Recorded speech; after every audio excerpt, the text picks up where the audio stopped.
자, 정의당하고 민주평화당이 드디어 공동교섭단체를 추진하기로 정의당이 결국에는 전국위원회에서 의결을 했습니다. 이제 실무해서 뭐 어떻게 하겠다는 이제 정해지면 되겠죠. 그래서 지금 현실적으로 21석이 확보가 됐다 그러고요.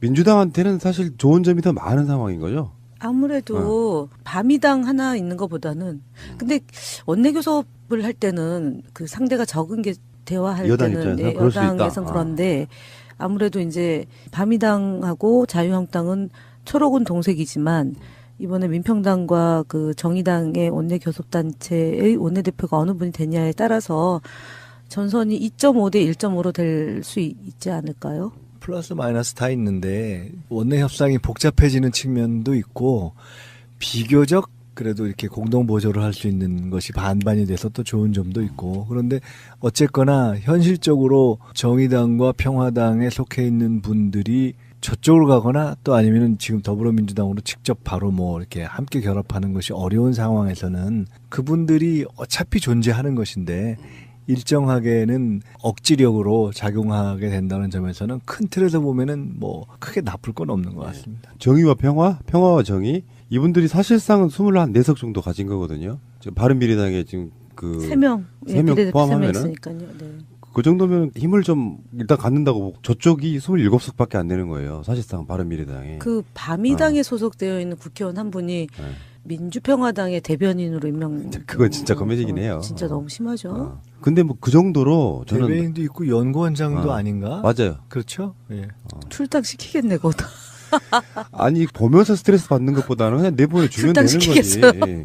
근데 정의와 평화 이 모임은 이중대란 소리 듣기 싫고 그래서 지금 이번 개헌 문제만큼은 또 문재인 대통령 정부에 하지 말고 국회에서 하자고 지금 던지지 말라고 이렇게 일단 참 그 정치인들 신기해요. 아니 대통령의 고유 권한을 왜 막고 나섭니까? 헌법 정신에 아니, 있는 걸. 그러니까 이중대란 소리 듣기 싫으니까 하는 아유, 제스처처럼 보이거든요. 무슨 이중대 삼중대가 그렇게 아니 중요하다고. 대통령 지지율이 좀 묻어가면 훨씬 더 좋잖아. 아니 그러니까 그것도 있지만 헌법 정신을 왜 스스로 훼손합니까? 헌법에 대통령이 제한 발의권이 있는데 왜 그걸 못하게 해요? 예. 그러고 정치권이 그 나름대로 국민들의 신망을 받고 있다면 그런 소리가 국민들로 박수 받지만 지금은 대통령의 신뢰도가 훨씬 높은데. 그런데요. 지금 이제 사당 체제가 됐다 그러는데 저는 사당 체제가 오래 못 갈 거라고 보는 게 바른미래당이에요, 지금 이거. 바른미래당은 사실 컨벤셔널 거도 없고 지지율은 더 떨어지고 7%. 예. 욕은 욕대로 먹었는데 후보도 못 내고. 그래서 결국에 나오는 이야기가 유승민 경기도지사 그리고 안철수 서울시장 출마설이 또 뜨고 있는 거 아닙니까? 두 사람이 나가지 않으면 분위기상 완전히 전멸할 가능성이 높은 상황이잖아요. 제가 그래서 얼마 전에 논평을 냈더니 뜻하지 않게 남경필 지사가 부르르 떨면서 예의를 갖추라고 이렇게 하던데 혹시 보셨어요? 그러셨어요? 그게 뭐냐면은요.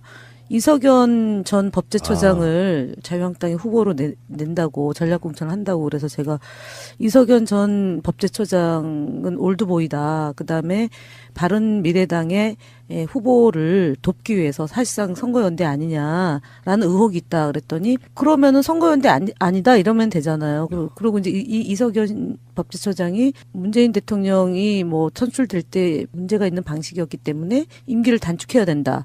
는 얘기를 했고 노무현 대통령한테는 그 행정수도 이전에 대해서 간수법법이라 그러니까 공부하시라라고 얘기했어요. 그래서 맞아요. 막말하고 정말 대통령 임기 단축하라는 것은 사실상 대통령을 인정 안 한다라는 것으로 해석할 수 있어서 막말 올드보이 했더니 예의를 갖추래요. 그냥 어그로꾼인데 내가 그러니까 보기에는. 남경필 지사한테 제가 이 자리를 빌어서 첫 번째는 그러면은 이석연 전 처장의 법제처장의 두 가지 말 문재인 대통령과 노무현 대통령에게 퍼부었던 저주를 동의하는 것인지 그다음에 두 번째는 예의를 갖추라고 하면은 먼저 대통령에 대한 예의부터 갖추는 게 또 예의 아닌가요? 그러니까요. 그거고 세 번째는 아니 남경필 지사가 느닷없이 이석연 법제처장에 대해서 왜 두둔하고 나오는지 혹시 뭐 지위를 변동시키려고 그러나 이런 생각도 좀 얼핏 듣고 되게 좀 난감했어요. 그래서 제가 정말 하지 않았던 말 중에 하나가 수신제가 치국 평천하 하시라는 얘기 안 했잖아요. 우리가 그동안. 아이고. 남경필 지사는 그런 얘기 하시면 안 되죠. 그 양반은 지금 선거 컨셉이에요. 각종 방송 나가는 것마다 나 이혼했어. 내 자식 문제로 가슴이 아파.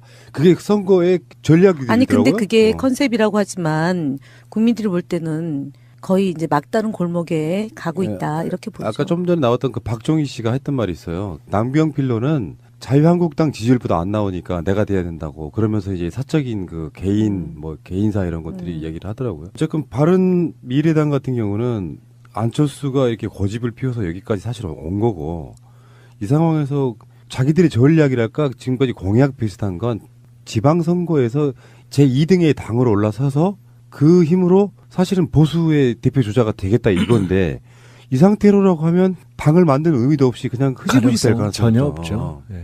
정치는 생물이라는 것처럼 차라리 민주평화와 뭐 정의당 이런 교섭단체가 훨씬 더 지지율이 높아질 높을 거예요. 가능성이 더 네, 높다는 제가 볼 거죠. 때는 곧 2당으로 될 가능성도 있어요. 심지어 이분들은 사실상 27명 당인데 당직자 수가 200명이 넘어요. 그 더불어민주당보다 많다면서요. 저희 그래도 214명입니다. 아, 너무 그러지 그래요? 마세요. 그래도 우리가 자유한국당이 1등이고 저희가 2등이에요. 네. 바른미래당도 지금 그렇다고 그래서 지금 그래서 구조조정하면은 사실상 이 당직자들 중에 거의 3분의 2 이상이 잘려나갈 그렇죠. 거라고 그러는데. 네, 네. 아이고 마지막으로 안철수 얘기만 잠깐만 할게요. 백의정군이란 말은 어떨 때 쓰는 겁니까? 이 양반은 자기 말을 지키는 법이 없어요. 대통령 선거 끝나고 나서 불과 얼마 만에 당대표 선거에 출마해갖고 당대표 내가 되는 이유가 당 지지율이 너무 바닥이어서 끌어올리겠다. 안 됐어. 그러면서 또 바른정당하고 합치면서는 그걸 반대하는 사람들이 당신 물러나고 해라 하니까 합당시켜놓고 물러나겠다 해서 물러나긴 했어요. 그리고 백의정군 하겠다 했는데 바로 얼마 되지 않아가지고 또 인재영입위원장으로 당무에 복귀하는. 그걸 어떻게 설명을 하냐면은요. 안철수 대표가 카메라에서 사라지니까 바른당하고 국민의당이 합당은 했는데 유승민만 나오니까 그렇죠. 국민의당이 사라졌다. 그래서 민평당이 온전히 그 효과를 다 가져가니까 안철수 전 대표가 카메라에 등장해야지만 이게 바른과 국민이 합당한 당이다라는 걸 상징적으로 보여주겠다라는 건데 그러니까 너무 웃기는 거죠. 그러니까 결국은 안철수를 필요로 하기 때문에 순간 사라지고 나타나고 이런 당대표를 제가 말씀드렸지만 당대표를 안 하는 거는 지방선거 참패에 대한 책임을 지지 않으려고 당대표에서 물러난 거죠. 그러니까 인재영입위원장 정도로 하는 거고 그다음에 이제 참패할 거 아닙니까? 바른미래당이 참패를 하면 그다음에 정계가 출렁출렁 될 때 그때 이제 자유한국당과 모종에 뭐가 있을 때 홍준표 대표가 물러난 뒤에 그다음에 본인의 스탠스를 잡겠죠. 안철수 스타일로 보면 예를 들어서 사실상의 다스처럼 실소유주에 가깝잖아요. 아, 그럼요. 그 개념이죠. 근데 지금 최고위원회의나 이런 당무회의 같은데 이제 이 양반이 인재영입위원장으로 딱 앉아 있는 상태가 되면 안철수의 아바타인 박주선 같은 경우에 무기회가 좀 더 쏠리는 측면도 있을 것 같고 그러면서 모양새도 좀 이상하고 그러다가 인재영입위원장인데 사실상은 서울시장 그 당내에서는 유력한 후보가 돼버리고 뭔가 굉장히 복잡하게 꼬이는데 이런 걸 이름하여 정신승리라고 하거든요. 계속 잘 될 거야 하는데 잘 될 가능성은 없어 보이니 왜 정당이라는 게 그런 거잖아요. 의석 하나도 없어도 다음 선거 때 의석이 막 생길 것이 예상되는 분위기는 좋은데 이게 선거를 치를 때마다 쪼그라드는 분위기면 이게 언제부턴가는 나중에 가장 안철수를 따랐던 국회의원들에 의해서 안철수는 끌어내릴 가능성이 높아 보여요. 책임론 때문에. 그 폭풍 전야 아닙니까? 근데 안철수 대표가 걸었던 길을 보면 처음부터 뭐 어느 시기까지는 그냥 아쉽게 생략하고 새정치연합에서 안철수, 김한길 이렇게 있다가 결국 그것이 이제 깨지고 나가서 또 뭐였죠? 안철수 천정배였나요? 어떻게 되냐? 누구누구 공동대표였죠? 안철수 천정배였죠. 천정배였다가 국민의당. 그 다음에는 누구였죠? 하여간 그런 식의 계속 했는데 박지원. 하여간 그게 이제 계속 깨지고 바꾸고 깨지고 바뀌고 그러잖아요. 이제 지금은 이제 안철수, 유승민이었다가 다시 이제 뒤로 빠진 것인데 뭐 우리가 누차 얘기했지만 궁극적으로는 그런 과정을 거쳐서 우회전 하다가 이제 우로 가다가 다시 다음번 대통령 선거에 후보로 나와서는 그 길을 하나를 위해서 가고 있는 건데 결론적으로는 저는 이제 그렇게 상당히 의미 있는 후보로 대선 후보로 링에 오르는 것은 전 끝났다고 봅니다. 자, 안철수 씨는 지금도 정신승리하고 있을 거예요. 뭐라고 하느냐면 나이가 젊어서 끝났다고 좀. 아니 의미 있는 후보로 오르는 거죠. 그러니까 이게 본인이 깨닫는 순간이 오면 정치 은퇴거든요. 사실은.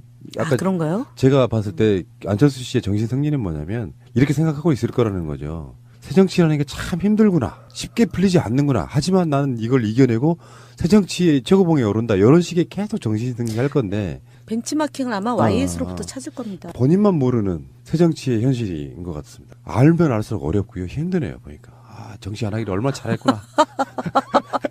아, 정치인들 옆에서 이렇게 약 올리는 재미로 사는 게 아니, 훨씬 좋은 전혀 거구나. 약 안 올라요. 두 분이야 뭐 이제 우리 내 편이라 약을 못 올리는데 방송 멀리 듣는 분들 입장에서는 얼마나 약 오르시겠어요. 저쪽 사람들이 안 들을 거란 보장이 없잖아요. 예를 들어서 박지원 의원에 대한 이야기를 우리가 제목으로 달면 그분들 꼭 들으세요. 방송 듣고 하는 얘기 같은 것들이 보여지는데 뭐 알겠습니다. 그러면 안철수 대표에 대한 기대는 여전히 있나요? 누가요? 반대편에서? 누가? 아니 그 반대편에서 우리 반대편에서 설마 그렇지는 않죠. 눈치 보고 있겠죠. 근데 이 정도 되면 이미 뛰어내릴 준비하고 있다고 저는 봅니다. 내부적으로는. 지방선거 때 봤더니 아니 광역은 아니더라도 뭐 특정 지역 같은 데서 뭐 하다못해 시의원, 구의원이라도 좀 되는 게 있었는데 그것도 없다 그러면 거의 뭐 완전 당 쪼개지는 거라고 봐야겠죠.